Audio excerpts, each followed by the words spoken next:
প্রথমে আমি যেতে চাই এস এম কামাল আপনার কাছে, যে আমরা জানতে পেরেছি যে আওয়ামী লীগ সভানেত্রী শেখ হাসিনা আপনাদের ওয়ার্কিং কমিটির মানে আওয়ামী লীগের ওয়ার্কিং কমিটির সঙ্গে একটি বৈঠক করেছেন। সেই বৈঠকে কি কি হলো যদি আমাদেরকে একটু বলতেন। আপনাকে ধন্যবাদ। আমি সাইফুল ভাইকে ধন্যবাদ জানাই, দর্শক শ্রোতাকে ধন্যবাদ জানাই। বাংলাদেশ আওয়ামী লীগের সভানেত্রী, বাংলাদেশের সফল প্রধানমন্ত্রী বঙ্গবন্ধু কন্যা জননেত্রী শেখ হাসিনা আমাদের প্রায় নির্দেশনা দেন, এবং আপনি যেটা শুনেছেন, হ্যাঁ, আমাদের আওয়ামী লীগের কার্যনির্বাহী কমিটির যে সমস্ত নেতৃবৃন্দ এখন আছেন তাদের সাথে উনি অনলাইনে ওনার সভাপতিত্বে একটি বৈঠক করেছেন। বাংলাদেশের রাজনৈতিক প্রেক্ষাপট নিয়ে বক্তব্য রেখেছেন। বিশেষ করে এবারের এই অবৈধ অসাংবিধানিকভাবে ক্ষমতা দখলকারী ফ্যাসিস্ট ইউনুস, জঙ্গিদের পৃষ্ঠপোষক ইউনুস যে একটি পাতানো নির্বাচন করেছেন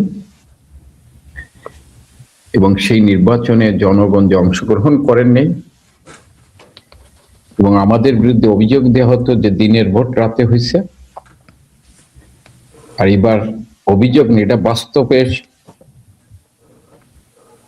দেখা গিয়েছেন যে 7টা থেকেই 11 তারিখ সন্ধ্যা 7টা থেকেই ভোট দেওয়া শুরু হয়েছে, এবং কত পার্সেন্ট কখন কত পার্সেন্ট ভোট ঢোকানো হয়েছে, সিল মারা হয়েছে, বিভিন্ন সংস্থা জাতির সামনে তুলে ধরেছে। তার মধ্যে দিয়েও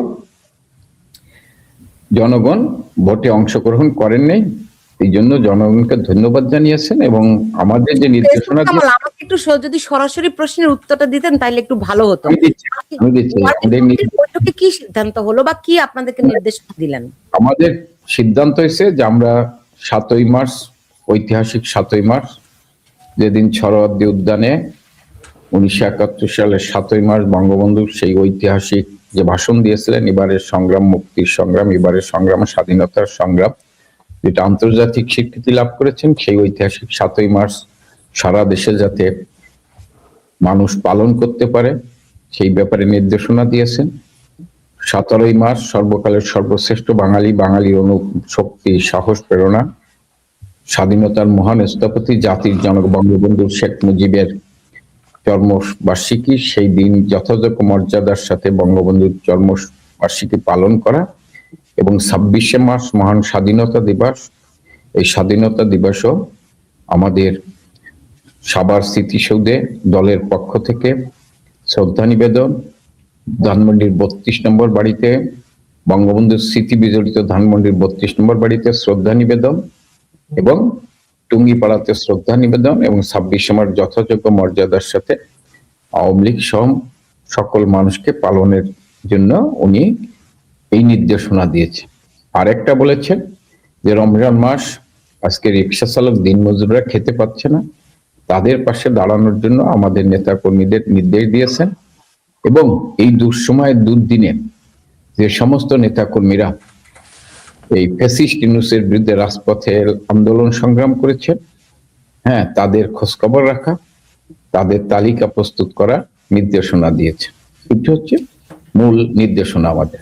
জি, আমার আপনার এই নির্দেশনাগুলো শুনে আমার দুটো প্রশ্ন এলো মনের মধ্যে। একটি, আমি শুনতে পাচ্ছি বিভিন্ন জায়গা থেকে যে আপনাদেরকে, যারা আপনারা বিদেশে রয়েছেন নিরাপত্তা জনিত কারণে, আপনারা যারা বিদেশে রয়েছেন তাদেরকে তিনি দ্রুত দেশে ফিরে আসার নির্দেশ দিয়েছেন কিনা, একটি প্রশ্ন। দ্বিতীয় প্রশ্ন, পুরো মার্চ মাস ঘিরে আপনারা যে কর্মসূচি বললেন যে বঙ্গবন্ধুর 17ই মার্চ বঙ্গবন্ধুর জন্মদিন উপলক্ষে শ্রদ্ধা নিবেদন, 7ই মার্চ স্বাধীনতা দিবস, এগুলোর কি নির্দেশনা সাংগঠনিক সম্পাদক, সাধারণ সম্পাদক আপনারা যারা রয়েছেন, আসলে কি উদ্যোগ? সুলতানা, শুনতে পাচ্ছি না। আপনি শুনতে পাচ্ছি না ভালো ভাই। এখন শুনতে পান? হ্যাঁ, ভেঙে যায়। আমি দুটো প্রশ্ন আপনাকে করেছি, একটি প্রশ্ন একটু লম্বা করতে চাই না। প্রথম যে প্রশ্নটি সবাই জানতে চায় যে দলের সভানেত্রী কি আপনাদের প্রতি এরকম নির্দেশ দিয়েছেন যারা নিরাপত্তাজনিত কারণে বিদেশে অবস্থান করছেন তাদেরকে কি দ্রুত দেশে ফেরত যেতে বলেছেন? না, দেখেন, বঙ্গবন্ধু তারা জননেত্রী শেখ হাসিনা এই ধরনের কোনো নির্দেশনা দেন নেই।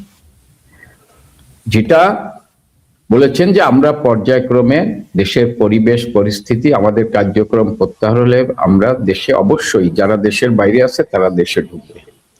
কারণ আমাদের দেশের ভিতরে যারা আছে তাদেরকেই তো মুক্তি দিচ্ছেন না। আজকে 90 বছর বয়স্ক বীর মুক্তিযুদ্ধের অন্যতম সংগঠক, এখন যত রাজনীতিবিদ আছে তার ভিতরে সিনিয়র আমির হোসেন আমু আজকে মৃত্যুর সাথে পাঞ্জা লড়ছেন জেলখানায়। রাশেদ খান মেনন, হাসানুল্লাহ কিনু, আপনি শাহজাহান খান সহ অনেক সংসদ সদস্য, মন্ত্রী, এমপির আজকে জেলখানা, আমাদের তৃণমূলের অনেক নেতাকর্মী আজকে জেলখানায়।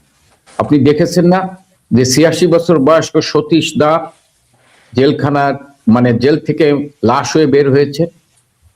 আজকে মুক্তিযুদ্ধের অন্যতম সংগঠক নুরুল মজিদ হুমায়ুন, কয়েকবার জনগণের নির্বাচিত সংসদ সদস্য, তিনি যখন মারা গেলেন তখন তার হাতে হাত করা প্রায় 100-র উপরে নেতাকর্মী আমাদের জেলখানায় মারা গিয়েছেন বিনা চিকিৎসায়।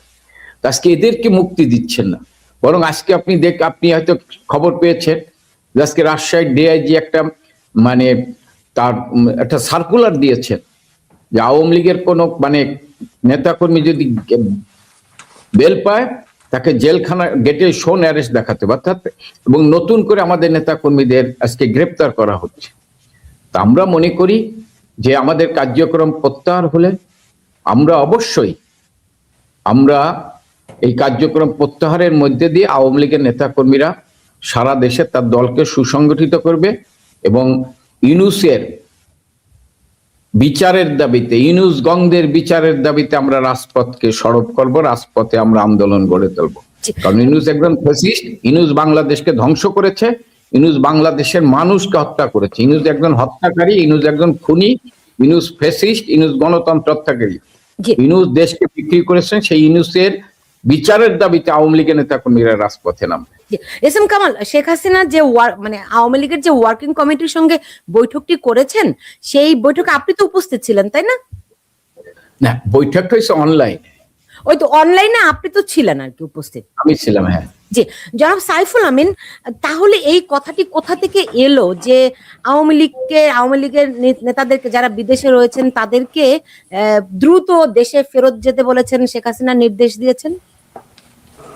ওয়েল, আমি এক্স্যাক্টলি আমি শুনেছি এগুলো যে এরকম নির্দেশনা, কিন্তু আমি যেটা শুনেছি সেটা, কামাল ভাই তো মিটিংয়েই ছিলেন, সেটা অন্য জিনিস, কিন্তু আমি যেটা অন্য সোর্স থেকে শুনেছি সেটা আমি বলতে পারি, সেটা কামাল ভাইয়ের সাথে মিলানোর জন্য আমি বলতে পারি। সেটা হলো উনি যেটা বলছেন যে যেখানে সুবিধা মতো অবস্থানে আছেন সেখানে আইনের আশ্রয় নেওয়ার জন্য, মানে জামিনের ব্যাপারগুলো চেষ্টা করার জন্য।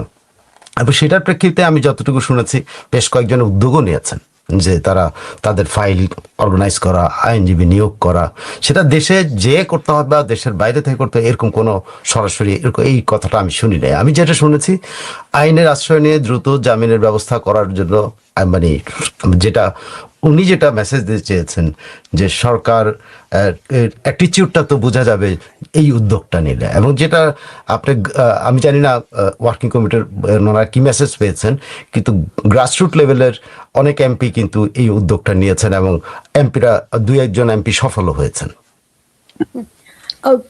এটা আগে থেকে এই উদ্যোগটা যে কালকে পরশু দিনের বা গতকালকে যেটা এইটার কথা বলছেন, উনি সবসময় উৎসাহিত করছেন তার যারা দেশে আছেন, দেশের বাইরে আছেন, তারা আইনের আশ্রয় নিলে জামিন পেতে পারেন, সুযোগটা নিতে পারেন, চেষ্টা করতে পারতেন, এবং এটাই একটা মুভমেন্ট হতে পারে যে আইন অঙ্গনের মুভমেন্ট হতে পারে, এরকম আমি এটা শুনেছি। এমনিতে তৃণমূল, আমি বলি মানে তৃণমূলের সঙ্গে শেখ হাসিনার তো সরাসরি কথা হয়, তিনি মোটামুটি কর্মীদের সঙ্গে নিয়মিত কথা বলেন বলে আমি শুনেছি।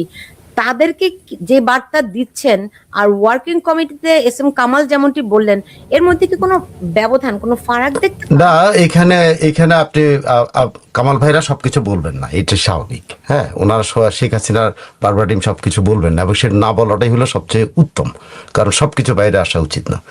তো সেটা কিন্তু আমি মনে করি ওনাদের দিক থেকে, কিন্তু যে মেসেজটা যেটা কামাল ভাইয়ের মধ্যেও আছে, যে উনি যে বলছেন দেশে এই জামিন দেওয়া হচ্ছে না, রাজশাহী রেঞ্জের অমুক এটা করছেন, কিন্তু রাজশাহী রেঞ্জের অমুকের নোটিশটা আবার পড়ে দেখেন প্লিজ। মানে আমি বলি যে সবটাই নেগেটিভলি না দেখা। রাজশাহী রেঞ্জের উনি কি বলছেন, উনি যেটা ওনার মাথা মোটা বুদ্ধি দিয়ে যেটা মনে করছেন যে শরীর শক্তি টক্তি যেগুলো আছে, যেগুলো যায় এখনই মিছিল মিটিং করবে, এগুলো আসতে বাড়িতে দেবেন, আর যেগুলো এটা পারবে না, যেগুলো গায়ে শক্তি নেই, এগুলো কিছু করো না, ছেড়ে দাও। এটা হলে মাথা মোটা ডিজির যারা যারা মিছিল করছে তাদেরকে। তো তো আপনি প্লিজ এগুলোকে বড় করে দেখার দরকার নেই। আপনি কিন্তু সারা দেশে যে আবহাওয়াটা হয়েছে এটা নিয়ে অস্বীকার করার কোনো জো নাই, যে বিএনপি সরকার আসার পরে যে মানে তাকে যে সরকারই আপনি বলেন না কেন, আমার দিক থেকে তো সে একটা সরকার, তাই না? সে সরকার আসার পরে যে পরিবেশের যে যে উত্তাপটা ছিল আপনার মানে দেশের মধ্যে, মানে কেউ চিন্তা করতে পারে না যে তার বাসা থেকে বেরিয়ে সে শান্তিতে আবার বাসায় ফেরত যেতে পারবে। এইটুকু স্বস্তিতে মানুষ আছে, এবং এইটুকু স্বস্তিতে আওয়ামী লীগের নেতা কর্মীরাও আছে। কামাল ভাইরা জানেন আমি তৃণমূলের সাথে আমার কিছু যোগাযোগ আছে, তো তারা কিন্তু এখন বাড়ি ঘরে ফেরত যাচ্ছে। এখন আর লুকানো নাই, খুব রেয়ারলি লুকানো। যাদের বিরুদ্ধে হত্যা মামলা আছে তারাই লুকানো আছে, হত্যা মামলা ছাড়া বাকিরা কিন্তু বেরোচ্ছে। তারা কিন্তু বাড়িতে যাচ্ছে, বাড়িতে আসা যাওয়া করতেছে, তারা হয়তো বাড়িতে পার্মানেন্টলি থাকতেছে না, মানে সময় লাগবে। তো এটা তো একটা শখ গেছে, 1.5-2 বছরের একটা টোটাল একটা শখ চালানো, এটা তো স্টিম রোলার চালানো হয়েছে। হ্যাঁ, সেই স্টিম রোলারের যে মানসিক যে শখটা, এই শখটা থেকে তো নেতাকর্মীদের বেরোতে হবে। কিন্তু যেটা তৃণমূল বা যারা দেশের ভিতরে যারা আত্মগোপনে যে নেতারা আছেন তারা কিন্তু বেরোচ্ছেন। এখন বিদেশে যারা অবস্থান করছেন, আমার মনে হয় না শেখ হাসিনা কোনো নির্দেশনা এই বিদেশের জন্য আলাদা, দেশের জন্য আলাদা। উনি সবার ক্ষেত্রে যেই নির্দেশনা দিয়েছে সবার ক্ষেত্রে একই নির্দেশ। উনি কাউকে বলেন নাই তুমি এখনই যাও, বাট উনি বলছেন আইনের আশ্রয় নেওয়ার জন্য, যাতে জামিন পেতে পারে, স্বস্তির পরিবেশ সৃষ্টি এবং তারা মাঠে যেতে পারে। এখন সেই পরিবেশটা যে নেতা তার যোগ্যতা এবং শক্তি বা মানসিক দৃঢ়তা এসবের উপর নির্ভর করবে, শেখ হাসিনার উপর নির্ভর করবে না। জি, জনাব এস এম কামাল ভাই, আপনি যদি একটু আপনার হাতের ডান দিকে একটু চেপে বসতেন তাহলে একটু আপনাকে, হ্যাঁ আপনার না, হাতের ডান দিকে, উল্টা দিকে, আপনার মুখটা কেটে যাচ্ছে। না, এদিকে উল্টা দিকে, হ্যাঁ এই যে এখান থেকে, হ্যাঁ ফাইন, থ্যাংক ইউ। জনাব এস এম কামাল, আমাকে দেখুন, আপনি শেখ হাসিনা ওয়ার্কিং কমিটির বৈঠকে যে নির্দেশনাগুলি কথাগুলি আপনি আমাকে বললেন, ধরেন 7ই মার্চ উপলক্ষে বঙ্গবন্ধু সরারদি উদ্যানের ঐতিহাসিক 7ই মার্চের ভাষণ উপলক্ষে কর্মসূচি। আরেকটা হলো সুলতান, আমি আরেকটা জিনিস প্লিজ, যেটা ইন্টারন্যাশনাল নিউজ বা ইন্ডিয়ান পত্রিকা বা নিউজ ছাপা হয়েছে, যেটা ওয়ার্কিং কমিটির নিউজ, আপনি কামাল ভাই যদি ওয়ার্কিং কমিটি পুরো মিটিং কোনো অনলাইন সবাই ছিল না, এটা ছিল না, গুটি কয়েক ছিলেন। তো আমি যা জানি, উনি বলতে পারেন ওয়ার্কিং কমিটি ছিল, এটা ওয়ার্কিং কমিটি বলে চালিয়ে দেওয়া হচ্ছে। মৌমিতা ব্যানার্জি বা মমতা চ্যাটার্জি নামে একজন প্রথমে এটা ব্রেক করছেন, যে হ্যাঁ এরকম একটা হয়েছে। তো উনি ব্রেক করার পরে যেটা সেটা কিন্তু শেখ হাসিনা এই ধরনের যোগাযোগগুলো কিন্তু প্রায়ই হয়। তো এইটাকে ওয়ার্কিং কমিটি বলে চালায় দেওয়া হয়েছে। ওয়ার্কিং কমিটি বিশাল একটা স্ট্রাকচার, সেই বিশাল স্ট্রাকচারের সাথে শেখ হাসিনার কোনো কিছুই হয়নি, এটা আমি এটা জানি। যেটা যে এস এম কামাল, আমাকে যদি এটা একটু, সাইফুল ভাই যেটা বললেন এটা একটু ব্যাখ্যা দিতেন, কোথা থেকে, মানে এই যে অনেক সময় আমরা গত 18 মাস ধরে নানান রকম গুজব শুনে, আমার একটা শো করেছিলাম যে গুজবে আওয়ামী লীগের কর্মীরা বেশি বিভ্রান্ত থাকে আর কি। তো এই কথাগুলো যখন আসে, আপনারা কি ধরনের, মানে কি প্রতিক্রিয়া আপনারা নেন, আপনারা কি বোঝেন এবং কর্মীদেরকে কি বলেন? দেখেন, আমি তো সারা দেশের তৃণমূলের কর্মীদের সাথে প্রায় কথা বলি। হ্যাঁ, কামাল ভাই, আপনি আবার ওই সাইডে চলে গেছেন, একটুখানি মাঝখানে আসেন, আপনি দেখতে পাই না তো। এই যে আবার একটু হালকা, একদম সেন্টার হন, সেন্টার। ওকে, হ্যাঁ হ্যাঁ। আমি সারা দেশের তৃণমূলের কর্মীদের সাথে কথা বলি। হ্যাঁ, অনেকে গুজব ছড়ায়, এটা কিছু লোক আছে গুজব ছড়ায়।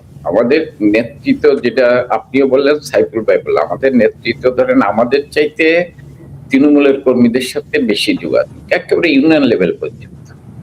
উনি সবার ফোন ধরেন, কথা বলেন, তাদেরকে অনুপ্রাণিত করেন, সাহস দেন, এবং মামলা মোকদ্দমা হলে তিনি খবর নেন, সাহস নেন, অনেক জায়গায় আমাদের নির্দেশনা দেন, মেসেজ দেন যেখানে এই খবর নেও, এগুলো আমরা ধরেন করি। এইখানে গুজব কেউ ছড়ালে আমরা যেটা বলি, আমরা বাস্তব কথা বলি। আমাদের এখন যেটা হবে যে ধরেন আমাদের মূল কাজটা হচ্ছে আমাদের কার্যকর মানে নিষেধাজ্ঞা যেটা দিয়েছেন অস্থায়ী ভাবে অবৈধ ফ্যাসিস্ট ইনুস যে নিষেধাজ্ঞা দিয়েছে এটাকে প্রত্যাহার করানোর জন্য আমরা চেষ্টা করছি। আমরা মনে করি যে এই সরকার আমাদের এই ইনুসের এই আদেশ অবৈধ। ইনুস যতগুলো আদেশ দিয়েছে সবগুলোই অবৈধ। আমরা মনে করি বিএনপি ইনুসের এই অবৈধ আদেশ সংসদে পাশ করিয়ে ইনুসের এই হত্যার দায় দায়িত্ব বিএনপি নেবে না। এই যে জেলখানায় প্রায় 100-র উপরে আওয়ামী লীগ নেতা কর্মী হত্যা, 12 জন সাংবাদিক হত্যা, সাংবাদিকরা জেলখানায়, ধর্মীয় সংখ্যালঘুদের হত্যা, মাজার ভাঙা, এই মব সন্ত্রাস, হ্যাঁ, তারপরে জুলাই মানে 5ই আগস্টের পুলিশ হত্যা, সাধারণ মানুষকে হত্যা, ছাত্রলীগের নেতা কর্মীদের হত্যা, এই হত্যার দায় দায়িত্ব বিএনপি নেবে না। আমরা মনে করি এইটা, এবং আমরা রাজনৈতিকভাবে দলকে সংগঠিত করে আমরা আমাদের কর্মকাণ্ড পরিচালনা করতে চাই। জনগণের কাছে আমরা তুলে ধরতে চাই বঙ্গবন্ধু তনয়ের 15 বছরের উন্নয়নের কর্মকাণ্ড, আমরা এটা তুলে ধরতে চাই। কিন্তু আপনারা কামাল ভাই, আপনারা কেমন করে বিশ্বাস করেন যে বিএনপি আপনাদের আসার জন্য পথ পরিষ্কার করে দিবে? আপনারা হলে কি করতেন? না, আমাদের আসার পথ কেউ তৈরি করে দেবে না, কিন্তু আমরা আসতে চাই। আমরা মনে করি সেই ক্ষেত্রে প্রতিবন্ধকতা তৈরি করলে তো প্রতিরোধ হবে। যেটা সাইফুল ভাই বললেন, আমি মানি আর না মানি, একটি সরকার কেবল এসেছেন, মানুষ মনে করছে দেখা যাক কি হয়। কিন্তু সে যদি ইনুস স্টাইলে আচরণ করে, এবং তারা যেটা বলছেন যে আমরা প্রতিহিংসার রাজনীতি করব না, আমরা দেশটাকে ঐক্যবদ্ধ করব, সেই ক্ষেত্রে যদি বাংলাদেশে ধরেন আওয়ামী লীগ করে সবাই, আমি বলি না, কিন্তু বাংলাদেশে 60 থেকে 70 লোক কিন্তু অসাম্প্রদায়িক চেতনায় বিশ্বাস করে। আমি বলি না যে এই লোকগুলো আওয়ামী লীগ করে, কিন্তু এখন এই লোকগুলো মনে করে শেখ হাসিনার দরকার। হয়তো আমারে পছন্দ না করতে পারে, সাইফুল ভাই তো আপনি আমারে পছন্দ করতে না পারেন, কিন্তু আপনি মনে করেন অসাম্প্রদায়িক চেতনায় শেখ হাসিনার দরকার। ব্যক্তি আমাকে অপছন্দ করতে পারে না, আওয়ামী লীগের আমার কর্মকাণ্ডের কারণে আমারে আপনার অপছন্দ হইতে পারে, কিন্তু রাজনৈতিক জায়গায় দাঁড়িয়ে তো আপনি এটা মনে করেন, তাহলে সেই ক্ষেত্রে যদি সেই দলকে আপনি বাইরে রাখতে চান, তাহলে তো একদিন না একদিন গণবিস্ফোরণ ঘটবে এবং ঘুরে দাঁড়াবে সবাই। জি, সাইফুল আমিন, মানে আমি কামাল ভাইয়ের মাঝখানে বলি, কিন্তু কামাল ভাই একটা জিনিস আমি মাঝখানে কমেন্ট করেছি, আমি সঞ্চালক না, বাট কমেন্ট মানে আমার মনে হলো না বললেই না, সেটা হলো আচ্ছা বলেন তো দেখি, আপনি বলেন তো দেখি, বিএনপি কেন আপনাদের জন্য রাস্তার মধ্যে ফুল ছিটায় রাখবে? কেন কাটা ছিটাবে?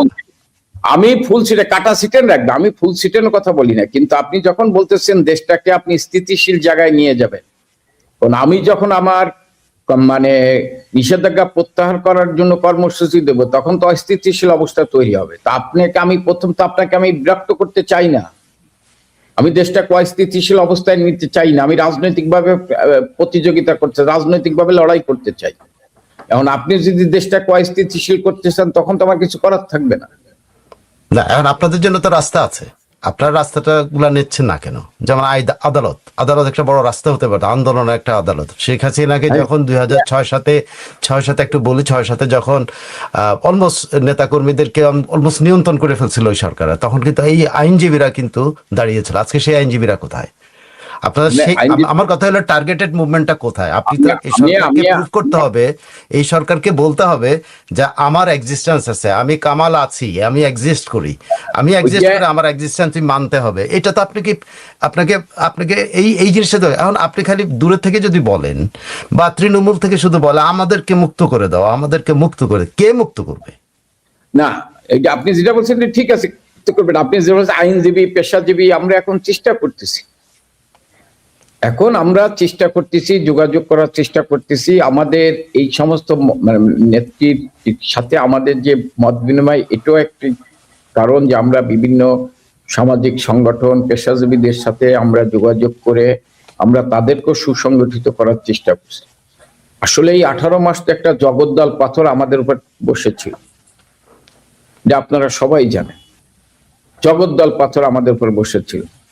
আজকে আমরা মনে করি যে আমরা একটু সময়ের ব্যাপার, আমরা সুসংগঠিত হচ্ছি এবং আপনি যেটা বলছেন সমস্ত শ্রেণী পেশার মানুষকেই যারা মনে করে যে আওয়ামী লীগকে রাজপথে থাকার দরকার, এই সমস্ত মানুষদের ঐক্যবদ্ধ করে আমরা অবশ্যই রাজপথে নামবো।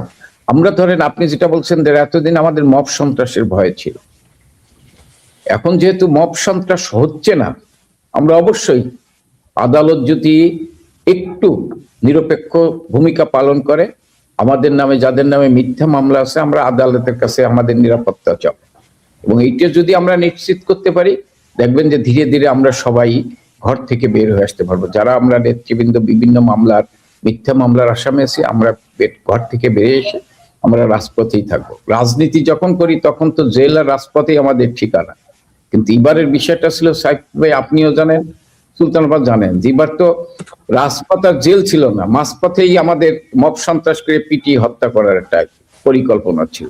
এটিও অনেক জায়গা হয়েছে। হ্যাঁ, জেলখানায় কোনো চিকিৎসার ব্যবস্থা নাই, আমাদের সিনিয়র নেতৃবৃন্দ প্রবীণ নেতারা জেলখানায় আছে। এই সমস্ত দেখে অনেকেই হয়তো ভয়ে ধরেন ঘর থেকে বের হয় না, কিন্তু আমরা মনে করি আদালত যদি এখন নিরপেক্ষ হয়, আদালত আইনের শাসন যদি প্রতিষ্ঠা। কামাল ভাই, আমি যদি আপনার মাঝখানে আরেকটা বলি, সুলতান আই এম সরি, আমি না, না, না, বলেন। 75-এ এর চাইতে ভয়ঙ্কর সিচুয়েশন ছিল। আমরা ছোট ছিলাম, কিন্তু আমার বাবাদের কাছ থেকে শুনেছি সেই সময় আওয়ামী লীগ কিন্তু 6 মাসও লাগে নাই বের হতে। আমি আপনার এখন 2 বছর লাগছে কেন?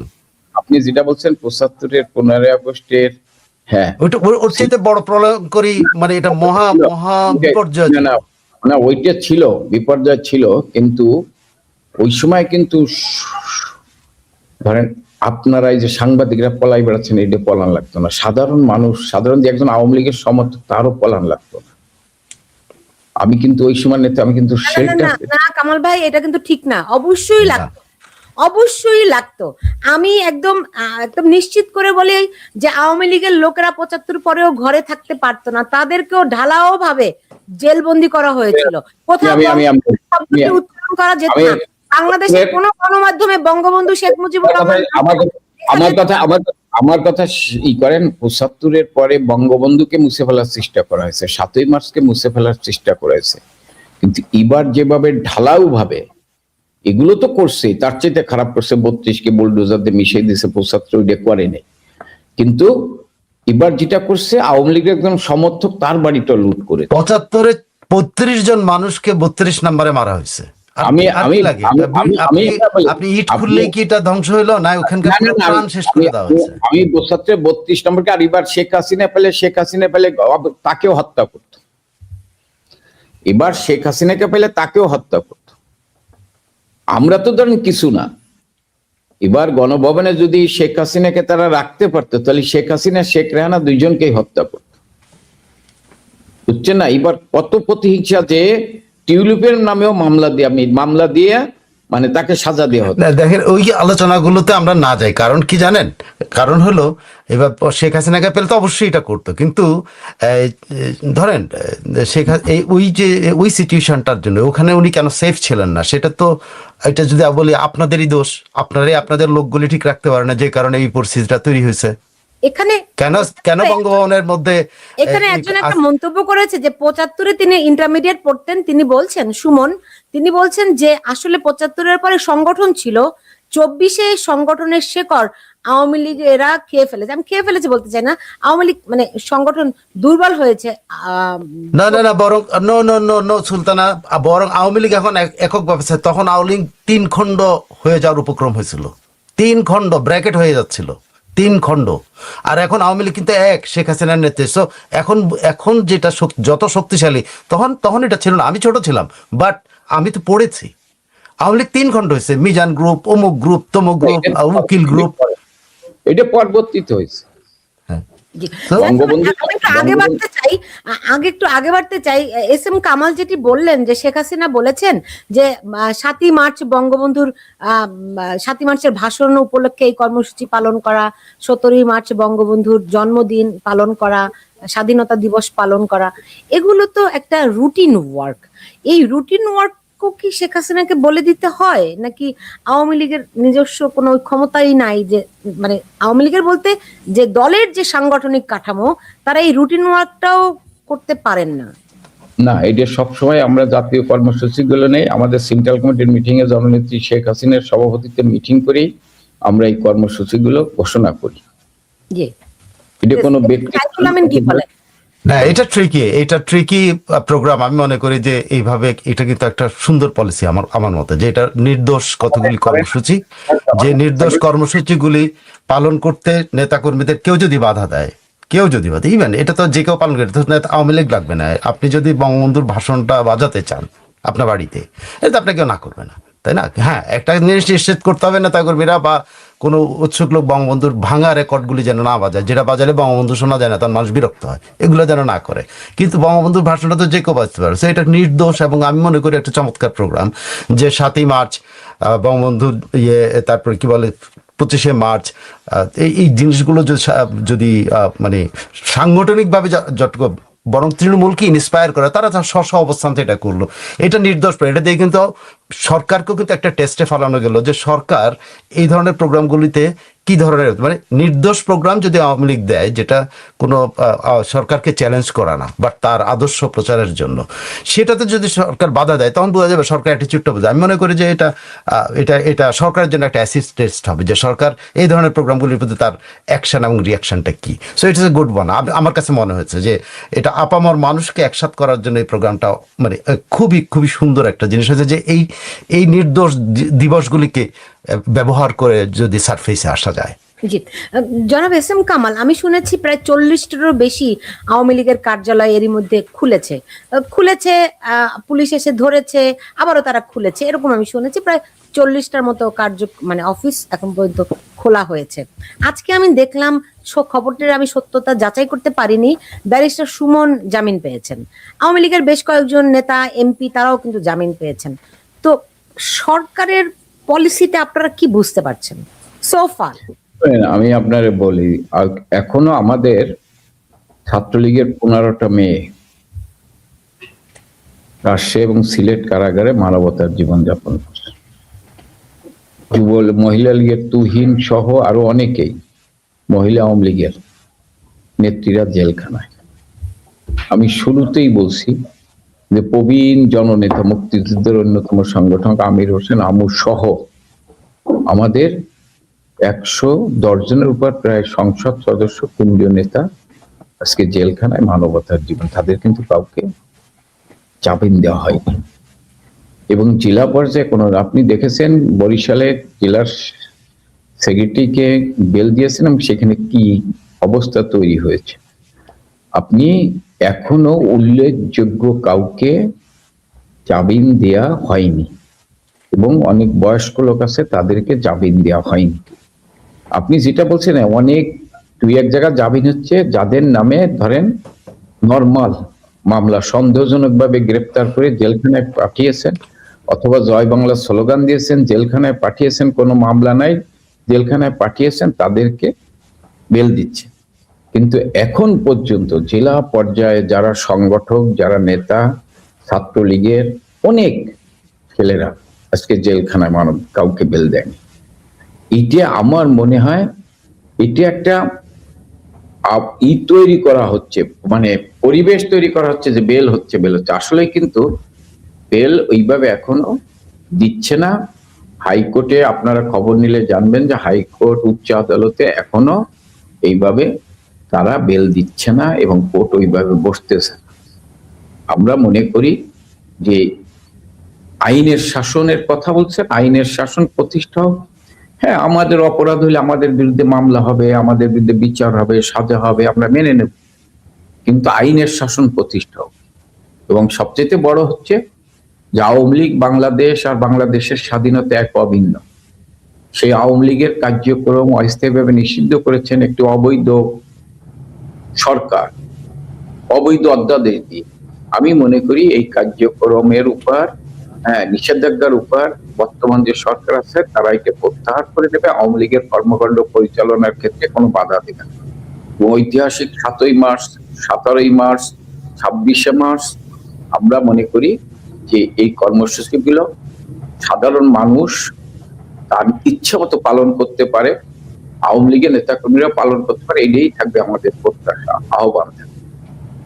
জি, এই যে এখানে একজন মন্তব্য করেছেন যে ব্যারিস্টার সুমনের জামিন হয়নি, অনেক জামিনের ইয়ে করা হয়েছে, ফাইল মুভ করা হয়েছে, জামিনের তো এখন পর্যন্ত হয় না, এটা জামিন হয়নি, ফাইলটা মুভ করা হয়েছে। এটা ওনার যে অ্যাসিস্ট্যান্ট যে জান্নাতুল কি পিয়া, তার স্ট্যাটাস থেকে আমি দেখতে পেয়েছি যে উনি জামিনের আবেদন করেছেন, কিন্তু ওটা এখন পর্যন্ত কোর্টে প্লেসড হয়নি। জি, সাইফুল আমিন, এমনিতে ধরেন এই যে আওয়ামী লীগ ফিরছে, ওয়ার্কিং কমিটিতে শেখ হাসিনা নির্দেশ দিয়েছেন তোমরা আর অন্য জায়গায় থাকবে না, বিদেশ থেকে দেশে চলে আসো, এই যে এগুলা প্রথম কোথা থেকে ব্রেক করলো, মানে খবরটি কোথা থেকে, উৎসটি যদি চিন্তা করেন, তারা ধরেন আমি যতটুকু জানি, আমার ভুল হলে আপনি ধরিয়ে দিয়েন, যে ভারতীয় দুই একটি গণমাধ্যম থেকে এটি এভাবে করে মানে বলা হয়েছে, রাইট? তো আপনার কি মনে হয় এই খবরগুলো আওয়ামী লীগের জন্য উপকারী নাকি অপকারী? যারা দেশে আওয়ামী লীগের কর্মীরা এখন একটু স্বস্তির নিঃশ্বাস ফেলার মতো উপযোগী পরিবেশ হয়েছে বলে মনে করছে, তাদের জন্য এটি একটা বড় ধরনের আঘাত কিনা? এই জন্যই সুলতানা, আমি এইসব বিষয় নিয়ে সহজে কথা বলতে চাই না। যখন আপনি ওয়ার্কিং কমিটি মিটিং হয়েছে আমি এগুলো বলতে চাই না, কেন আমার কি আমি অনেক আগে আপনার অনুষ্ঠানে বলছেন যে ভারতের দুই একজন বা দুই তিনজন যারা উৎসাহী, তারা কি উদ্দেশ্য নিয়ে করে সেটা আমি জানি না। আপনার তো মনে আছে যে বলছে 2 দিন বাদে ঢাকায় এমন কিছু হবে যেটা যুগান্তকারী, এক পার্ট হয়ে যাচ্ছে, অনেক কিছু এরকম, কালকে এটা হবে, পরশুদিন ইয়াতে বর্ডারের মধ্যে এত সৈন্য মোতায়েন হয়েছে, কোনো একটা ঘটনা ঘটবে, কোনো একটা কিছু, এই কোনো একটা কিছু যে প্রত্যাশা করে, এরা কারা এটা আমি জানি না। এদের সাথে আমাদের সম্পর্ক, ভারত বাংলাদেশের টপাটপ রাফায়েল ফেলতেছে, হ্যাঁ, তো তাদের উদ্দেশ্যটা কি আমি জানি না। তো উদ্দেশ্য আমার কাছে একটা জিনিস মনে হয়, সেটা হলো যে এটাও ঠিক যে ওটা তো ওদের দেশ, ওরা মনে করে ওরা তো ভারতীয় সাংবাদিক, ওখানে কিন্তু আবার সাংবাদিকতার জায়গাতে উনি ভারতীয় হয়ে যান, ভারতীয় হয়ে গিয়ে ওরা মনে করে আওয়ামী লীগেরা এখানে আছে, যায় না কেন, এরকম অ্যাটিটিউডের আমি অনেক সাংবাদিকের সাথে কথা বলে দেখছি যে ওরা কেন এখানে আছে, থাকেন, যায় না কেন, ওরা জেল জুলুম খাটুক তারপরে যাই করে, এই অ্যাটিটিউডে কথা বলে। তো এখন এরা বিভিন্ন সময় বিভিন্ন কথা বলে, তো সেই কথাগুলোকে আমরা পিক করি। হ্যাঁ, এটাও ঠিক যে নিউজ 18-এর মতো বা বড় বড় প্রতিষ্ঠান যখন এই ধরনের নিউজ ব্রেক করে যে আওয়ামী লীগের ওয়ার্কিং কমিটির মিটিং হয়েছে, বাট আমি শোনার সঙ্গে সঙ্গে যে আমাকে একজন জিজ্ঞেস করলো, আমি it is absurd, how is it possible যেই দলের পুরো ওয়ার্কিং কমিটি এখন পর্যন্ত কেউ জেলে আর কেউ হলো প্রকাশ্যে নাই, আর কেউ হচ্ছে বিদেশে, সেই ওয়ার্কিং কমিটি শেখ হাসিনা কি করে পুরো ওয়ার্কিং কমিটি নিয়ে বসে? হয়তো ওয়ার্কিং কমিটির 2-4 জন 5 জন 7 জনের সাথে উনি কথা বলছেন, এটা হতে পারে, আমার কাছে এটা মনে হয়েছে। এবং আমি খোঁজ করে যেন দেখলাম যে বিষয়টা এরকমই, এটা তো যে কোনো শেখ হাসিনার কাছে তো কামাল ভাইরা, আমি জানি না কামাল ভাই গেছেন কিনা, কিন্তু দফায় তো অনেকজনই 5 জন 7 জন করে শেখ হাসিনার সাথে দেখা করতেছে না, ওইটা তো ওয়ার্কিং কমিটির লোক বা এমপি বা সাবেক মন্ত্রী, এরাই তো দেখা করতেছেন, কামাল ভাইরাও দেখা করছেন আমি যতটুকু জানি।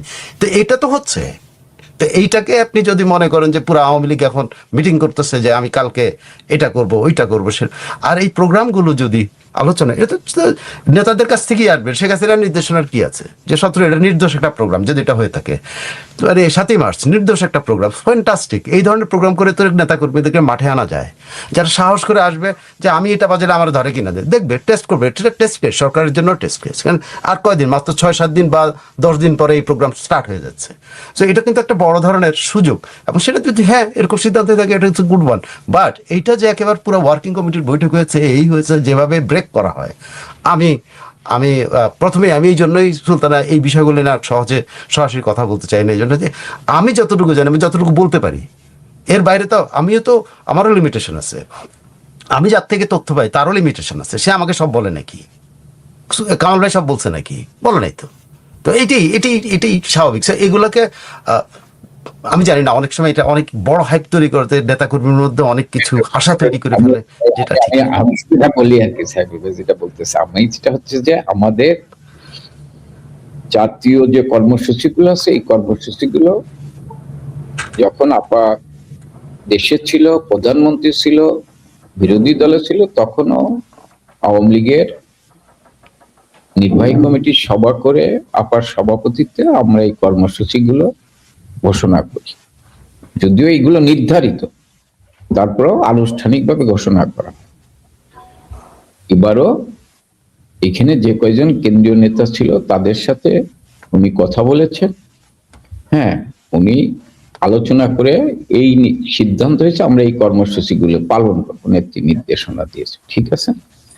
তো এই কর্মসূচি গুলো তো আমরা করব, হ্যাঁ, এটা আমরা এইভাবেই করি আর কি, এখানে অন্য কিছু নেই। আর আপনি যেটা যেটা শুনেছেন যে এই নির্দেশ দিছেন সবাইকে চলে যাওয়ার জন্য, আমি এই ধরনের কোনো নির্দেশ শুনিনি। হ্যাঁ, আমি বুঝতে পেরেছি, ক্লিয়ার। আমি একটু অন্য প্রসঙ্গে যেতে চাই। সাইফুল আমিন, আপনি জানেন রাষ্ট্রপতিকে নিয়ে, তার সাক্ষাৎকার নিয়ে তুমুল হইচই হচ্ছে, হ্যাঁ। তো তিনি আবার এই সরকারের রাষ্ট্রপতি হওয়ারও আগ্রহ প্রকাশ করেছেন। আবার তিনি, আমার যে প্রশ্নটি মাথায় ঘুরছে, তিনি তার সাক্ষাৎকার, এটা নিয়ে আমরা অনেক আলোচনা করেছি, আপনিও করেছেন, কিন্তু আমার যদি খুব স্পষ্ট করে বলতেন, তিনি কি এখানে কাউকে বাঁচাতে চাইলেন নাকি নিজে বাঁচতে চাইলেন?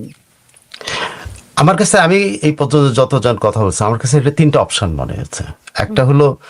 একটা হলো যেটা 1 নম্বর সন্দেহ, আমার সন্দেহ, আমি কিন্তু অ্যাজ জার্নালিস্ট এটা চেক করতে পারি নাই, এটা আমার করতে পারার যোগ্যতা থাকা উচিত ছিল, কিন্তু যেহেতু আমি অনেক দূরে, আমি এটা চেক করতে পারিনি।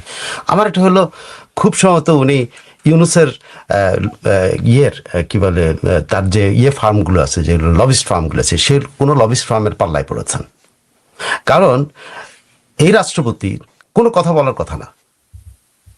কারণ আপনারা দেখেন, ইউনুসের বিরুদ্ধে রাষ্ট্রদ্রোহ মামলার কথা বলা হচ্ছে, ইউনুসের বিরুদ্ধে এই মামলা ওই মামলা, সর্বোচ্চ হলো রাষ্ট্রদ্রোহ মামলার সাংঘাতিক ব্যাপার। কিন্তু একজন মানুষের বিরুদ্ধে যখন রাষ্ট্রদ্রোহের কথা আসে, সে লোকের কিন্তু জান থাকে না পেটের মধ্যে, আর ধরে থাকবে না, কারণ রাষ্ট্রদ্রোহ মানে তার গলার মধ্যে ফাঁসি ওঠার সম্ভাবনা আছে, তাই না? এটা এরকম একটা ঘটনা। তাহলে এই ডিবেটটা কেন সামনে আসলো? যখন তার বিরুদ্ধে রাষ্ট্রদ্রোহ, তার বিরুদ্ধে এই মামলা ওই মামলা করা হবে, তাকে এই জবাবদিহিতার পাল্লায় আমাদের দেশ ধ্বংস করে দিচ্ছে, এগুলো করা হবে, তখন কেন হঠাৎ করে আমাদের রাষ্ট্রপতি, যিনি এতদিন চুপ মেরেছিলেন, তিনি হঠাৎ করে এরকম একটা ইন্টারভিউ দিলেন কেন? আমার কাছে প্রথম সন্দেহ হলো এটা ইউনুসের লবিস্ট ফার্মের পাল্লায় পড়ছেন, মানে কোনো না কোনোভাবে তাকে প্রভাবিত করে ইন্টারভিউটা নেওয়া হয়েছে। এই ইন্টারভিউ নেওয়ার মধ্যে উনি প্যান্ডোরা বাক্স খুলছেন। আমি প্রথম সন্দেহের কথা বলছি। সেই প্যান্ডোরা বাক্সটা কি? সেটা হলো রাষ্ট্রদ্রোহ যদি করে থাকে, প্রথম করছেন তো রাষ্ট্রপতি প্রথম রাষ্ট্রদ্রোহ করেছেন, সংবিধান লঙ্ঘন করেছেন। উনি প্রধানমন্ত্রীর পদত্যাগপত্র না পেয়েও কিন্তু উনি 106 ইনভোক করেছেন। সব তো রাষ্ট্রদ্রোহের কাজটা তো উনি করছেন। এখন ধর ইউনুসের বিরুদ্ধে রাষ্ট্রদ্রোহের মামলা আসলো, ইউনুস তো আপনি ছেড়ে দেবে, কারণ তার ইন্টারন্যাশনাল আইনজীবী আসবে, তার নোবেল লরিয়েট আইনজীবী আসবে, অমুক আসবে তমুক, তার জন্য প্রথম যুক্তিটাই হবে যে ইউনুস আসছে 3 দিন পরে, 3 দিন পরে এসে ওত নিচ্ছে, সে রাষ্ট্রদ্রোহ আগের গুলা কই? প্রথম আমাদের রাষ্ট্রপতি রাষ্ট্রদ্রোহের সাথে অভিযুক্ত হবে, কেন উনি সংবিধান লঙ্ঘন করছেন। একটা সরকার থাকা অবস্থাতে তাকে উনি নাল অ্যান্ড ভয়েড করে দিচ্ছেন এবং 106 ইনভোক করছেন, উনি না জেনেই। কিন্তু উনিই বলতেছেন ওনার কাছে পদত্যাগপত্র নেই, ওনার কথা হত্যা। সো আমার কাছে মনে হচ্ছে যে 1 নম্বর সন্দেহ হচ্ছে ইউনুসের বিরুদ্ধে যে অভিযোগগুলো আসার কথা, সেগুলোকে দুর্বল করার জন্যই কিন্তু এনাকে দিয়ে এরকম একটা স্টেট, কারণ তার এই ইন্টারভিউ তো তার দেয়াই উচিত ছিল না, এ কথাই বলা উচিত ছিল না। 1 2 নম্বর হইলো কি? 2 নম্বর হইলো উনি মনে করছেন যে এই ইন্টারভিউটা দিয়ে উনি এই সরকারের কাছাকাছি যেতে পারবেন, ওই আগের ইউনুসকে ভিকটিম করতে পারবেন। তার বুদ্ধি দিচ্ছে যে ইউনুসকে ভিকটিম করা যাবে, ইউনুসকে এই করা যাবে, ইউনুসকে সেই করা যাবে, ওনার বুদ্ধি দিচ্ছে। এবারটা আমার কাছে মনে হয়েছে, আমি সামটাইম কয়েকটা শব্দ ইউজ করি, সেই শব্দ আমি রাষ্ট্রপতির নামে করতে পারি না, কিন্তু তাকে আমার এরকম মনে হয়েছে, গভর্নমেন্ট টাইপের মনে হয়েছে যে এইটা পড়ে সে এই কামটা করছে যাতে সে সরকারের কাছাকাছি যেতে পারে, প্রশংসা করে। এবং ওখানে দেখেন ওই ইন্টারভিউটার মধ্যে শেষ ইন্টারভিউটাতে উনি তারেক রহমানকে আলোকবর্তিতা বলছেন এই যুগের। উনি ওখানে তারেক রহমানটা বলছে দেশনায়ক হওয়ার জন্য সমস্ত যোগ্যতা উনি, মেধা এবং যোগ্যতা উনি ওনার মধ্যে দেখতে পেয়েছে। কতক্ষণে দেখছেন হলো কখন জানেন? যখন শপথ নিচ্ছে তখন হাত মেলানোর সময় দেখছে, এবং হাতটা আপনি নিশ্চয়ই দেখছেন, রাষ্ট্রপতি 2 হাত দিয়ে তারেক রহমানের হাত ঝাপড়াই ধরে রাখছে, আর তারেক রহমান হাত নিয়ে টানা এসরা করতেছে, কোনো মতো হাতটা ছুটাই নিয়ে চলে গেছেন। তো উনি ওইটুকুর মধ্যে টের পেয়ে গেছেন কিন্তু তারেক রহমান মানে দেশনায়ক হওয়ার মতো সমস্ত গুণাবলী এবং মেধা ওনার মধ্যে আছে, এবং আলোকবর্তিকা হিসেবে আবির্ভূত হয়েছে। সবাই আমরা জানি তারেক রহমান কেমনে আসছে। সো উনি একটা নিজস্ব তৈরি করার জন্য, পথ তৈরি করার জন্য এটা করছেন। এটা হলো আরেকটা, যেই হোক তাকে এই কুবুদ্ধিটা দিছে, উনি কুবুদ্ধিটা দিয়ে তার কাছ থেকে এই কথাগুলো আনছে। আরেকটা হলো তাকে দিয়েই এই পুরো ইন্টারভিউটার মধ্যে আগের সরকারকে সে একেবারে অস্বীকার করে গেছে। একটিবারের মতো সে মানে মাননীয় প্রধানমন্ত্রী বলে, তার সমর্থ সে প্রধানমন্ত্রী, মাননীয় বলার দরকার, প্রধানমন্ত্রী শেখ হাসিনা তো বলবে তিনি শেখ হাসিনার বিরুদ্ধে কিন্তু বিষেধাগার কর্ম হচ্ছে, দেশান্তরী হয়েছেন এবং জাতি স্বস্তি পেয়েছে, আশ্বস্ত হয়েছে, এই কথাগুলি বলছেন। সো আগের সরকারের বিরুদ্ধে কিন্তু একটা অবস্থান নিয়েছেন উনি, এবং সেই সময়কার সময়ে ওনার ভূমিকা যদি আপনি দেখেন, সকাল 10টা থেকে উনি অপেক্ষা করছেন শেখ হাসিনা ওনার কাছে আসবেন। আমি তো ওনার টাইম লাইন বলছি, সেই টাইম লাইনের মধ্যে সকাল 10টা থেকে উনি আসবেন, 12টা পর্যন্ত শেখ হাসিনা আসেন নাই। উনি হঠাৎ করে জানতে পারলেন শেখ হাসিনা দেশান্তরী হয়েছেন, হেলিকপ্টারে করে চলে গেছেন, কি হয়েছে। এবং তারা কিছু ঘন্টাখানেক পরে তাকে আর্মি চিফ ফোন করে বলছে এই ঘটনা, উনি জানতে পারছেন। এবং আর্মি চিফ লাইভ বক্তৃতা দেবেন, উনি লাইভ দেখছেন। আবার উনি বলতেছেন 3টার সময় আর্মি চিফ এবং 3 বাহিনী পদ ওনার সাথে একটা 2 ঘন্টা ধরে আলোচনা করছেন। আবার উনি বলতেছেন যে আর্মি চিফ লাইভ করছেন বিকালে। আবার উনি বলেন যে 3টা থেকে আর্মি চিফ তার সাথে ছিল। তো আর্মি চিফ তো 4টার সময়, 4:45টার সময় সে লাইভ করছে, লাইভে বক্তৃতা দিচ্ছে। তো টাইম লাইন গুলো দেখেন, এই লোকটি মাথা খারাপ করে দিচ্ছে, তাকে কেউ তথ্য দিয়ে মাথা খারাপ করছে, মানে সে চক্রান্তের পাল্লায় করছে। তো এস এম কামাল, এই রাষ্ট্রপতি লইয়া আপনারা কিয়া করিয়াছিলেন এবং ইয়াকে কোথায় খুঁজিয়া পাইছিলেন? শোনেন, বঙ্গবন্ধুর তনয়া, আমি কি বলবো যে ওনার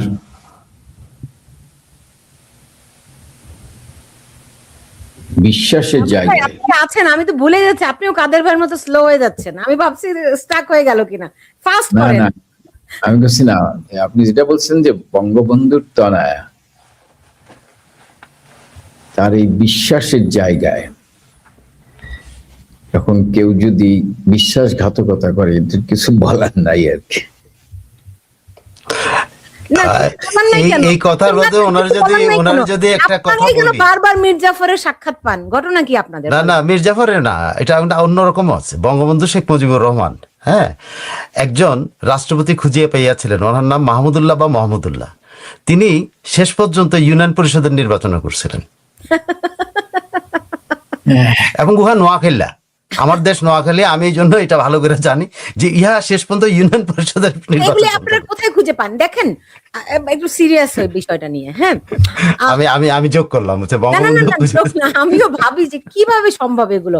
দেখুন, 96 সালে শেখ হাসিনা যখন প্রধানমন্ত্রী হলেন, তখন শাহাবুদ্দিন আহমেদকে রাষ্ট্রপতি বানালেন, সবার কাছে প্রশংসিত হলেন, এবং নিঃসন্দেহে এটি একটা তিনি মাইল ফলক স্থাপন করেছিলেন। কিন্তু তিনি একজন নির্দলীয় রাষ্ট্রপতি ছিলেন। আমরা আশা করি, বাংলাদেশি মানুষ হিসেবে আমরা আশা করি আমাদের রাষ্ট্রপতি এরকমই হওয়া উচিত।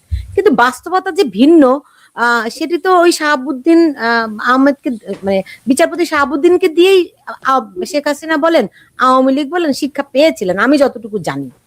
এরপরে 2 মেয়াদে তিনি জিল্লুর রহমানকে প্রেসিডেন্ট রাখলেন, আব্দুল হামিদকে প্রেসিডেন্ট রাখলেন। দলের ভিতরে কি এরকম সিনিয়র নেতাদের বড় অভাব ছিল? এস এম কামাল,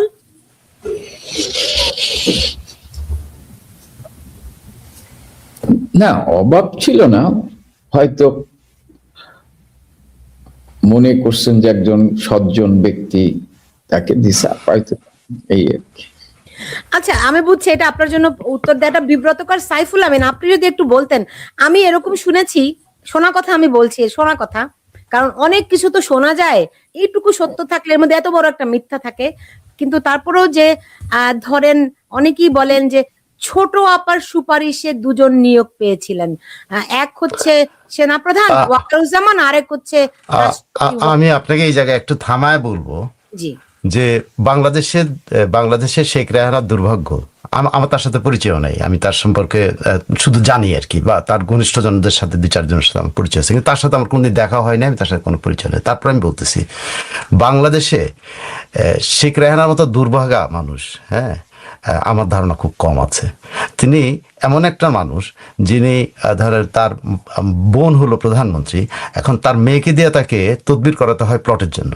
এরকম দুর্ভাগা মানুষ না, তাই না? যিনি বেড়াতে আসতে তার বোন তাকে রান্না করে খাওয়ায়, যার সাথে এই সম্পর্ক আছে। এখন তার মেয়ে লন্ডন থেকে ফোন করে, সেটা আবার কোন দারোয়ান শুনছে, ফোন করে শেখ হাসিনাকে কনভিন্স করছে রেহানাকে শেখ রেহানা। এ নিয়ে এরকম একটা দুর্ভাগা লোক। বাংলাদেশে যত অপকর্মগুলো যা হয়েছে সব কখনো না কোনো ভাবে তার ঘাড়ে চাপা দেওয়ার চেষ্টা হয়েছে। কখনো and সেটা কতটুকু ঠিক এটা কামাল ভাইরা বলতে পারবেন, কিন্তু আমার কাছে এটা আমি মনে করি একটা মানে কি এটাও ষড়যন্ত্র, কারণ শেখ রেহানা সবসময় আমারটা আমি শেষ করে আমি ষড়যন্ত্র হিসেবে দেখি না। আমি মনে করি ইনি দুর্ভাগা, ষড়যন্ত্র সবটা তো ষড়যন্ত্র হয় না। আমি অনেক নিয়োগের ক্ষেত্রে শুনেছি, অনেক নিয়োগ যে যখনই ধরেন নিয়োগটা প্রথমে খুবই ভালো আর এই সাংঘাতিক, এর প্রশংসার সীমা নাই, যখন নিয়োগটার মধ্যে একটু নুন পড়ে, মানে লবণ পড়লে যা হয়, লবণ পড়ার সঙ্গে সঙ্গে শেখ রেহানার নাম এসে পড়ে। নাই কেন? আমি তো বললাম যে লোকটা যে কথা বলে না তার চাইপা ধরে তো সহজ রে ভাই, তার চেপে ধরে সহ তাকে আপনি যা ইচ্ছা তাই বলতেছেন। আমি সুলতানা আপনার নামে আপনাকে আপনি যদি কোনো কথা যদি ঝগড়া না করেন, আমি যা ইচ্ছা তাই করে বলে গেলাম, আপনি চুপ মেরে থাকলেন। তো এরকম পরে কামাল ভাই বলে আচ্ছা তাই তো সুলতানা চুপ কেন, মনে হয় সুলতানা এইটাই, কামাল ভাইও বললো আর একজন করে সংখ্যা বেড়ে যায়। এখন সেই কারণে কখনো কথা বলেন নাই। আপনি জয়ের একটা ঘটনার কথা আমি বলি, আপনি আশ্চর্য হবেন যখন কথা না বললে কি হয়। আমি জয়ের একটা ঘটনা, আমি যেহেতু এটা নিজে এটার সাথে ইনভলভ ছিলাম, এটা ব্যাক ইন তখন আওয়ামী লীগ বোধহয় আওয়ামী লীগ তখন সরকারে খুব সুন্দর 96 2000 না 2000 আওয়ামী লীগ সরকারে নাই, আওয়ামী লীগ সরকারের বাইরে। তখন all of a sudden BSS থেকে একটা নিউজ হলো, আমি তখন সংবাদের চিফ রিপোর্টার, ঠিক আছে, বিএসএস থেকে একটা রিপোর্ট হলো কি জয় প্রণব মুখার্জির সাথে দেখা করেছে এবং প্রণব মুখার্জির সাথে দেখা করে কি করছে আর কি। এটা বিএসএস থেকে যিনি করছে তিনিও কিন্তু আমাদের খুব পরিচিত। তো আমাকে আমার সম্পাদকটাই বলে এরকম নিউজটা দেখছি, সম্পাদক ডাকছে আমাকে, এটা ভারপ্রাপ্ত সম্পাদক ডাকছে, বলছে যে এই নিউজটা দেখছো? আমি বলছি হ্যাঁ দেখছি। তোমার কি মনে হয়? আমি তো জানি না, আমি যোগাযোগ করে বলতে, তুমি যোগাযোগ করতে পারবো? আমি কেন পারবো না, চেষ্টা করতে পারি। বলে তাহলে যোগাযোগ করে দেখো তো এই নিউজটা ঠিক কিনা। আমি প্রণব মুখার্জির অফিসে, তখন প্রণব মুখার্জি হলো খুব সম্ভবত ডিফেন্স অথবা পররাষ্ট্র মন্ত্রণালয়ের দায়িত্বে, ঠিক আছে। প্রণব মুখার্জির দপ্তরে আমি খুব সম্ভবত ডিফেন্স। ফোন করছি, ফোন করার পরে আমি নাম্বার নিয়ে ফোন করছি, ফোন করার পরে সেখানে একজন এর সাথে আমি ইংরেজিতে কথা বলার চেষ্টা করছি। তখন বলছে দাদাবাবু তুমি বাংলাদেশ থেকে কথা বলছো, আমি টের পেয়েছি কারণ তোমার নাম্বার আমার এখানে আসছে, তো তুমি বাংলায় কথা বলো। আমার সরাসরি বলে বাংলায় কথা বলো। আমি তো বাংলায় এত খুব আনন্দ, আরে ভাই প্রণব মুখার্জির অফিসে ফোন করছে, একজনের সাথে বাংলায় কথা বলতেছে। আমি সুন্দরভাবে বললাম এরকম একটা নিউজ হয়েছে, আমি ওনার একটা কমেন্ট চাই। তখন বলেছে ওকে তাহলে তোমাকে একটু ওয়েট করতে হবে, 2 ঘন্টা সময় দিতে হবে। আমি বললাম ঠিক আছে 2 ঘন্টা পর আমি আবার ফোন করবো। না তোমাকে আমরা ফোন ব্যাক করবো। 2 ঘন্টার মধ্যে ইন্ডিয়ান এম্বাসি থেকে চেক করলো যে আমি সাইফুল আমিন ঠিক আছি কিনা, এটা আমি আসলে সাইফুল আমিন কিনা। মানে ইন্ডিয়ান এম্বাসি থেকে সংবাদে কনফার্ম করলো এটা সাইফুল আমিনই ফোন করছিল। তখন আমাকে 2 ঘন্টা আগেই প্রণব মুখার্জি অফিস থেকে ফোন করে প্রণব মুখার্জি কাট কয়টা কথা বলছে যে ওই ছেলেটি যদি এখানে আসতো তাহলে আমার খুব ভালো লাগতো, এটা আমি ছোটবেলা থেকে দেখছি, ওরা যদি একটু দেখতে পেতাম তাহলে অনেক ভালো লাগতো। তাই আমি বললাম তাহলে এরকম একটা নিউজ হলো। ওরা এখানে আবার বলছে ওই ছেলেটি আরেকটা, মানে ওই ছেলেটি মানে আমাদের বিএসএস এর ছেলেটির কথা, ও আমাকে পার্লামেন্টের ভিতরে দেখছে এবং আমাকে দাদাবাবু বলে ডাকছে। তা আমি তাকে হাত ইশারায় তাকে উত্তর দিয়েছে, আর সে কি লিখেছে আমি তো বলতে পারবো না। বুঝতে পেরেছি। তখন আমি সম্পাদকের কাছে যখন বলি এই ঘটনা, তখন আমার বললো যে তুমি জয়ের সাথে কথা বলো। আমি জয়ের সাথে কথা বল, জয়ও আবার ওরকম একটা নেতা, তার একটা বন্ধু আছে বিহারি টাইপের কথাবার্তা কয়, আমি চিনি না। তা আমাকে একজন নাম্বার দিল, আমি সেখানে ফোন করলাম। এখন তার দোস্তের মাধ্যমে তার কাছে যেতে, সেই দোস্তরা কিন্তু নাকি তার ছোটবেলার বন্ধু, বিহারি টাইপের কথাবার্তা কয়। কে মানে কি নাম এখন আপনার মনে নেই, অনেকদিন আগের কথা, তো 2003-03 এরকম হবে। ফোন করলাম তো সে বলে যে হ্যাঁ উনি কথা বলবে না। আমি আরে বাবা তার নামে এরকম নিউজ কথা বলবে না মানে তুমি তো আপনি ব্যবস্থা করেন। তা আমাকে আবার জয় ওখান থেকে আমেরিকা থেকে ফোন ব্যাক করছে, আমি আমেরিকা থেকে দেখেন, আমি তো আমেরিকা থেকে আমি কথা, আপনি তো আমেরিকা ফোন দিচ্ছি, আমি যে আমেরিকা আমি যাইনি, আমি ইন্ডিয়া যাইনি। তা আমার নিউজটা কমপ্লিট হলো, পরের দিন নিউজ করলাম বিএসএস এর ওই ভাইয়ের চাকরি চলে গেল। চাকরি মানে কি তাকে উইথড্র করে নিয়ে আসা হয়েছে। জাহাঙ্গীর ভাই আমি বলি মার্ক, উনি হয়তো বেঁচে আসছেন, জাহাঙ্গীর ভাইয়ের নিউজ আমার খুব খারাপ লাগছে। আমার হচ্ছে সিনিয়র ভাইয়ের চাকরিতে আমি সমস্যা করছি, কিন্তু বাংলাদেশটা এরকম, যদি কথা না বলেন, যদি আমি কথা না বলতাম এটা প্রতিষ্ঠিত ছিল। আমার সম্পাদক যদি আমাকে প্রভাবিত না করতো আমি এই রিপোর্টটা করতাম না। এবং জয় যদি কথা না বলতো এটা কিন্তু প্রতিষ্ঠিত হতো।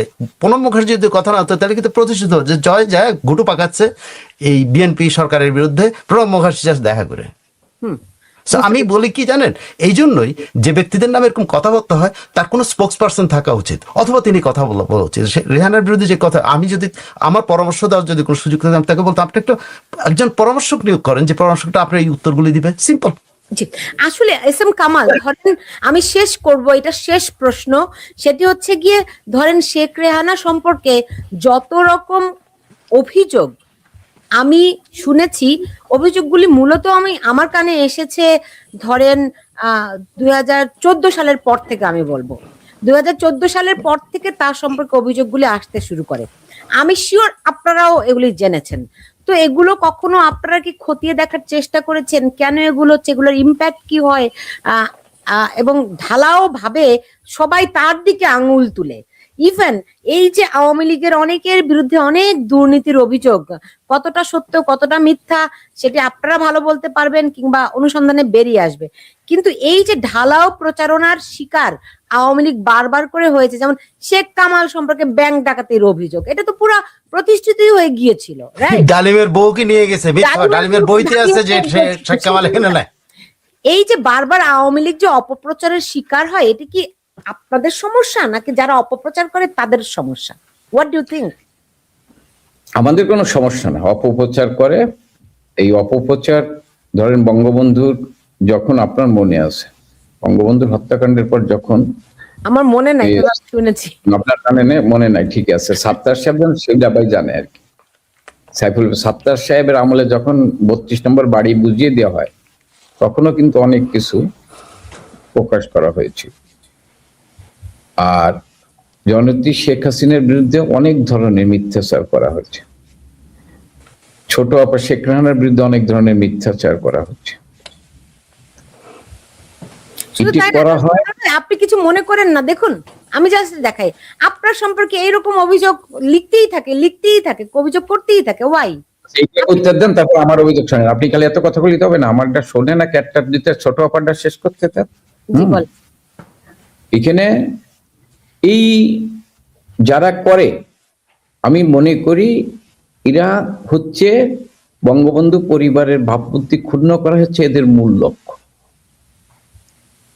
কারণ বঙ্গবন্ধুর পরিবার হচ্ছে বাঙালির কাছে একটা অস্তিত্ব, বিশ্বাস, সেই বিশ্বাসকে নষ্ট করতে চায়, যার ফলে বঙ্গবন্ধু পরিবারকে ঘিরে আজকে মিথ্যাচার করা হয়, ষড়যন্ত্র করা হয়। আমি এইটা মনে করি, খালি এইটুক বললাম। আজকে আপনি যেটা বলা হচ্ছে, এই যে সাইফুল ভাই বললেন সজীবাদ জয় এবার আল জাজিরাতে তাকে জিজ্ঞাসা করেন, সে বলছে যে আমি যেখানে বসেছি এইটাই আমার বাড়ি। এফবিআই অনেক তদন্ত করছে, কিছু বাইর করতে পারেনি।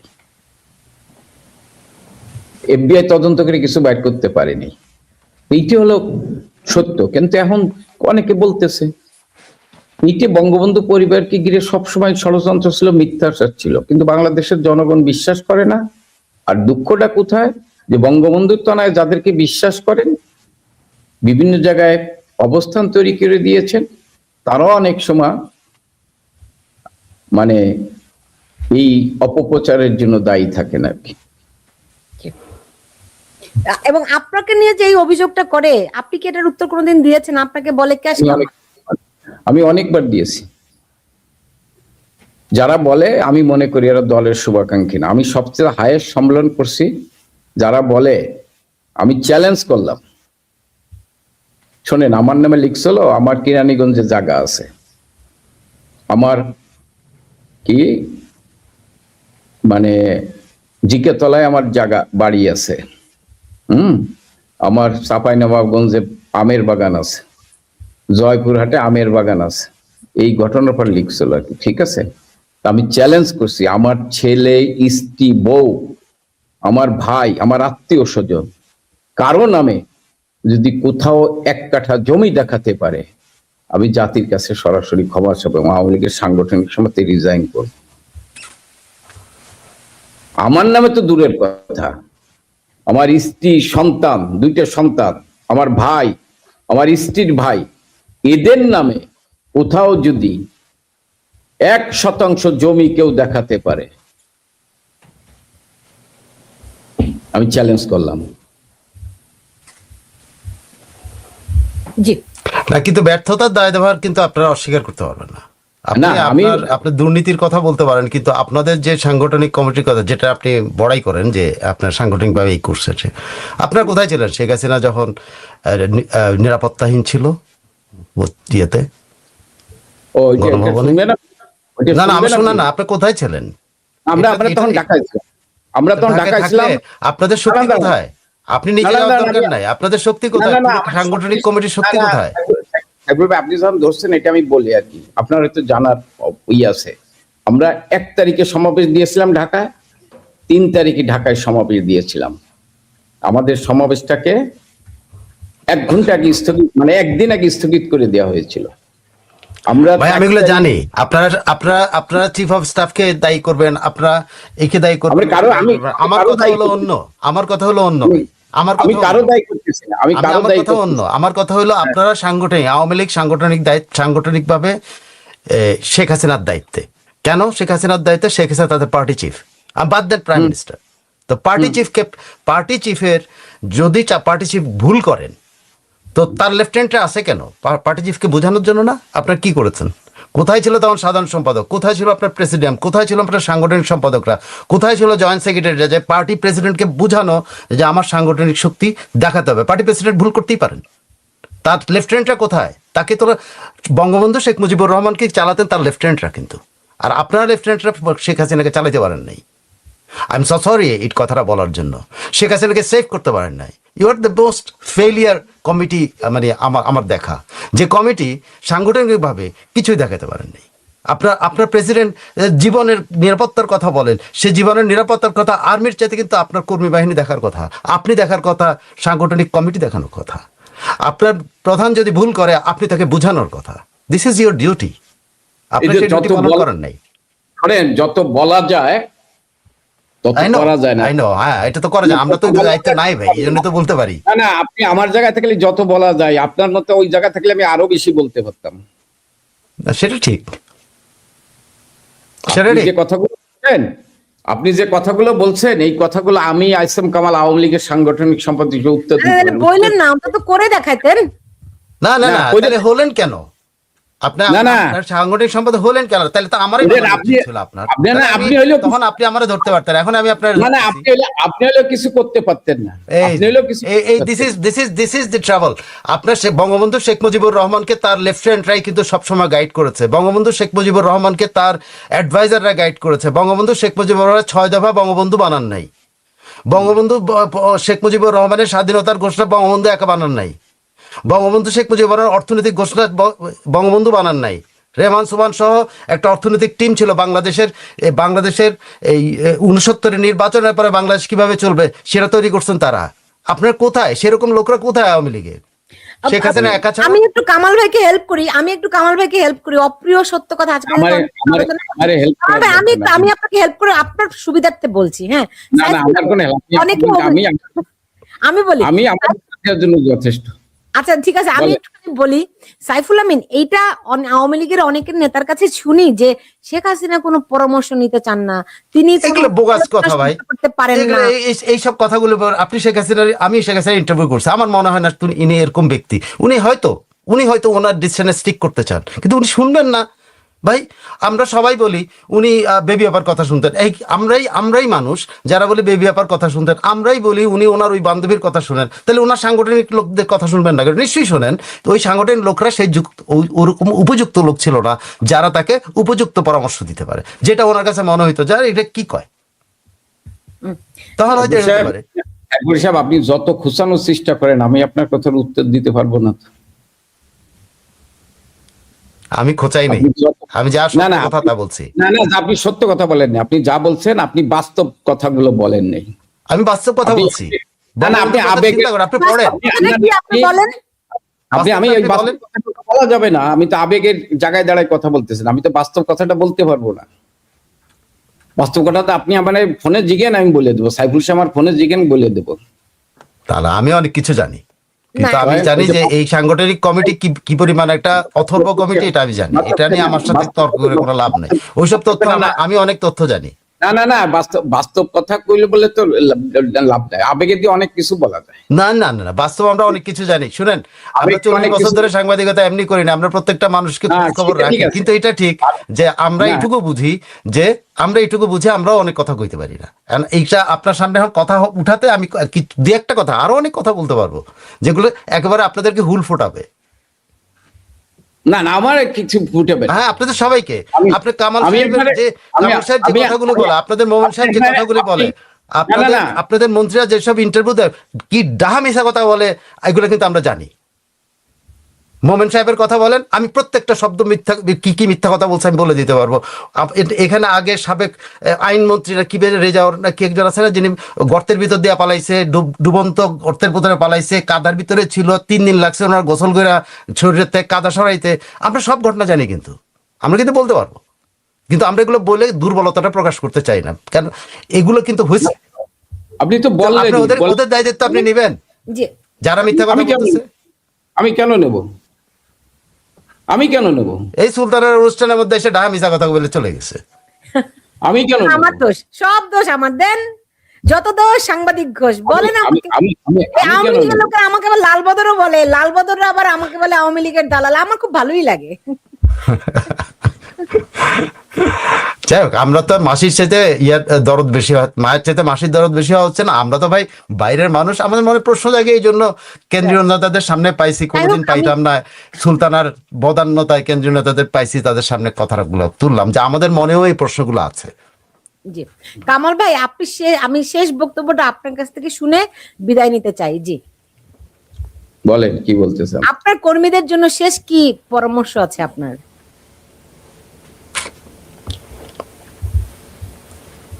একটু তো আমরা মনে করি যে যে কর্মসূচি দেওয়া হয়েছে, এই কর্মসূচি দেশবাসী এবং আমাদের তৃণমূলের কর্মীরা তাদের সাধ্যমতো তারা চেষ্টা করবে। কারণ দেশের যে অবস্থা, এটা যদি না পারে তারা অনলাইনে তারা আলোচনা সভা করবে, প্রতিটি জেলা উপজেলা 7ই মার্চ, 17ই মার্চ, 26শে মার্চ নিয়ে আলোচনা সভা করবে। বঙ্গবন্ধুর ঐতিহাসিক 7ই মার্চের ভাষণ আমাদের নেতাকর্মীরা, সাধারণ মানুষ এটা প্রচার করবে, যতটুকু পারা যায় আর কি প্রচার করবে। বঙ্গবন্ধুর জীবনী সামাজিক যোগাযোগ সোশ্যাল মিডিয়ায় তুলে ধরবে, যেটা আজকে বড় মাধ্যম হচ্ছে। আমরা মনে করি এইগুলো আমাদের তৃণমূলের নেতা কর্মীরা, আর সবাইকে ঐক্যবদ্ধ হতে হবে। আমাদের নেত্রী বঙ্গবন্ধু তনয় জননেত্রী শেখ হাসিনার নেতৃত্বে আমরা সকলে ঐক্যবদ্ধ হব এবং আমরা আমাদের যে অবস্থান, আমরা এই অবস্থান জানানো দেব। ইনশাল্লাহ এই আধার কেটেও সকলের সহযোগিতা নিয়ে আমরা বিভিন্ন অসাম্প্রদায়িক চেতনায় যারা বিশ্বাস করে তাদেরকে নিয়ে আমরা বঙ্গবন্ধুর তনয় নির্দেশনায় আমরা এই অন্ধকার থেকে আমরা আলোর দিকে এটি আমাদের বিএনপি সরকারের উদ্দেশ্যে কিছু বলতে চান?